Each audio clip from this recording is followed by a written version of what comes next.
Al tikre alichot ela alachot chazak ubaruch rabotai shavua tov besorot tovot. On est le 27 aujourd'hui dans le mois de Nissan, veille de Yom HaShoah. Semaine aussi, on va annoncer Rosh Chodesh, Iyar Rabba Alenu Letova. Et justement, on va essayer de citer une des histoires très connues d'un grand rabbin qui a vécu la Shoah. Et il s'appelait Rabbi Moshe Feinstein, Zecher Tzadik Livracha. Était grand rabbin aussi après en Amérique, considéré comme le posek de tous les juifs en Amérique, décédé à 86. Et il y avait une histoire avec beaucoup de moralité pour nous, qui raconte son petit-fils. Une fois un vendredi, à peu près 10 minutes avant Shabbat, le téléphone il appelle plusieurs fois. Alors son petit-fils il prend le téléphone et il y a une dame qui est là-bas. Elle dit bonjour, il est où Moshe? Je lui ai dit qui c'est Moshe? Elle dit Moshe. Il dit le Rav Moshe? Il dit je sais pas, le Rav Moshe. Et il a dit se repose, le petit-fils a répondu. Il a dit non mais j'ai une question importante. Le petit-fils il a dit vraiment il faut que je le réveille. Il a dit oui, je veux savoir à quelle heure Shabbat il rentre.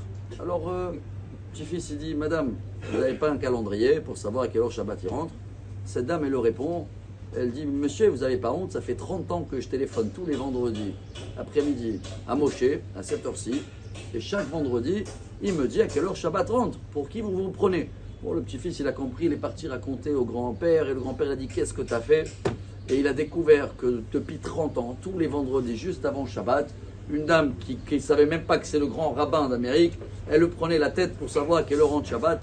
Et il répondait avec toute patience. Et il avait cité à son petit-fils, il a dit mais moi j'apprends pas ça par rapport à ce que j'ai vécu à la Shoah, etc.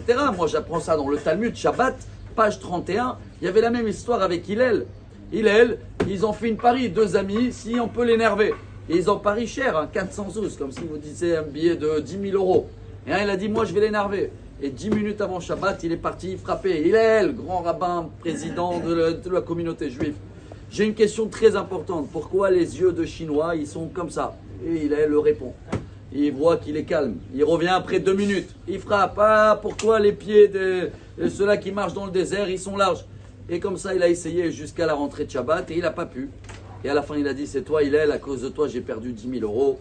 Et à la fin, Hillel, et voilà le message pour nous, chers amis, parce que c'est la paracha de cette semaine. On va parler, c'est quoi d'être kadosh? Kedoshim. C'est quoi d'être kadosh? Un des messages dans la paracha, c'est marqué Lo tekalel haresh. On n'a pas le droit de maudire quelqu'un qui est sourd. Il dit le Rambam, quel est le problème? Il attend rien, le pauvre. Alors le Rambam, c'est dans la mitzvah numéro 317. Il nous dit justement, la Torah, elle t'explique que c'est pas seulement la personne qui est en face qui peut avoir un problème, qui se vexe ou pas. Tout le travail de la Torah, c'est sur nous-mêmes. Le fait que toi, tu maudis ou tu parles sur quelqu'un qui ne veut pas écouter, tu ne travailles pas sur toi-même.